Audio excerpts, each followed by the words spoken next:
Hey guys, it's Maria. Okay, before we even start this video, just like, oh my god, thank you so much for completely blowing up my last video. Literally, I like woke up one day and it had like 6,000 views and I was just like, what the heck is going on? I literally gained like 300 subscribers in like 2 weeks. That is just so insane. So thank you guys so much. I appreciate all your support and all your likes and comments on it. It just means so much to me. So thank you so much. And I would like to just give a big welcome to all of my new subscribers. Hello new subscribers, my name is Maria and I'm really lame and I make videos about bands. Hope you enjoy my channel. So anyways, let's get into today's video. So what I'm going to be doing today is drawing my One Direction life. Disclaimer, I am a terrible artist.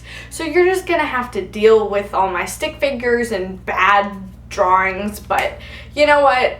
I'll label things if I need to. So I hope you guys enjoy the video. Hello and welcome to my One Direction life. This is a video where I'm going to be telling the story of how I became a Directioner and everything in between. So I hope you guys like it.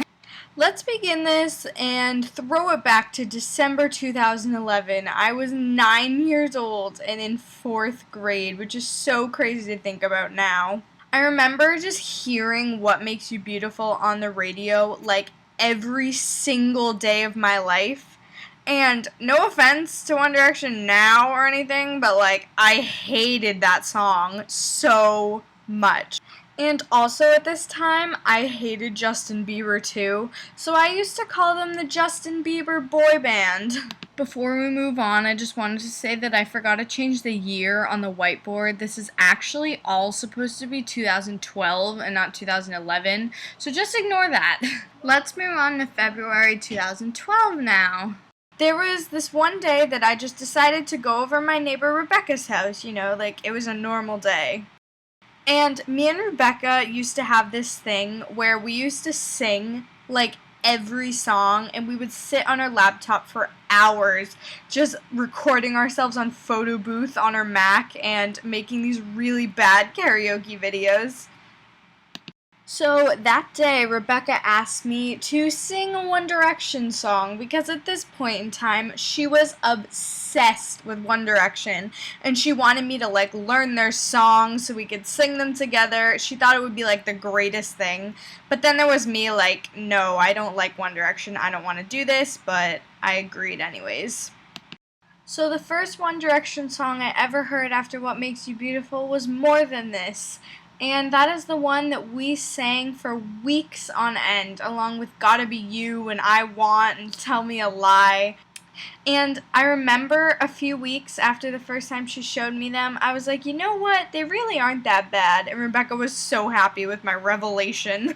And then came a day after she found out I liked them that we stopped singing and started watching. The first One Direction videos I ever saw were the Find the Phone videos. And during those videos, I asked Rebecca the 4-word question that changed my life. Who's the blonde one? And that was the day I became a Niall girl. Out of Harry, Liam, Louis, Zayn, and Niall, I chose Niall. Let's fast forward to the summer of 2012. I specifically remember one night at like 8 o'clock, I went on my computer onto iTunes and bought the Up All Night album, literally on my iPod Nano. I listened to that album so much. I was completely obsessed with it. This was also the time that I started getting obsessed with the people in the band and not just their music. I had all their full names down, their birthdays down, and everything. This was also the point in time that I did what everybody else in the fandom did. Go on my computer and search One Direction funny moments, One Direction facts, One Direction video diaries, and I would watch compilations of those for hours on end. I had the video diaries memorized. Like, they didn't show the UK X Factor in the US, obviously, so I just watched the video diaries, and that's basically how I got into them, and that's basically when I found out about them and just started loving them to death. Then there came a day where I went over my best friend Megan's house, and I asked her, "Do you like One Direction?" And she was like, "What the heck, of course, I love them." So here we were again, sitting in her room for hours on end watching One Direction videos. So many of them. We watched like every single One Direction video on the internet. We basically just watched One Direction and talked about them until our brains were consumed with One Direction. Then, on November 23rd, 2013, came one D-Day. Me and my two best friends, Megan and Nikki, sat in Megan's basement for 7.5 hours and watched One Direction. All we had to eat were, like, pizza and chips and, like, s'mores mix and stuff. We cried, and we laughed, and we screamed, but it was honestly the best day of my life. But even throughout this whole One Direction obsession, I still felt like there was something missing. Then came Christmas 2013. You know, I was just casually opening presents, and then I forgot about my stocking, so I went up on my stairs to go get it, and there was an envelope inside of it, and when I opened the envelope, I saw that there were 2 tickets to One Direction's Where We Are tour the next year. That's when I figured out what was missing.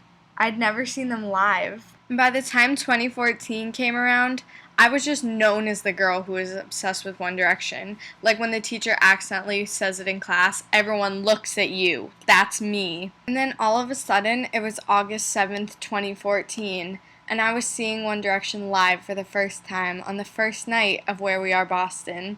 That whole night was such a blur. It was like the best night of my life. I literally probably had like 17 heart attacks, but it was so worth it. Fast forward again to Christmas 2014. There was a box with my name on it under my Christmas tree way in the back, and when I opened it, there were batteries inside, and I was so confused. After I moved the batteries around a little bit, I noticed there was an envelope at the bottom of the box, and when I opened it, there were tickets to One Direction's Ultra Tour the next year. I literally was so happy. I started screaming and like running around my house. Let's move on to the day we all hate. March 25th, 2015, the day Zayn Malik left the band. I remember I found out and I was on my way out of school, and I literally was so shocked. I almost fainted in the hallway.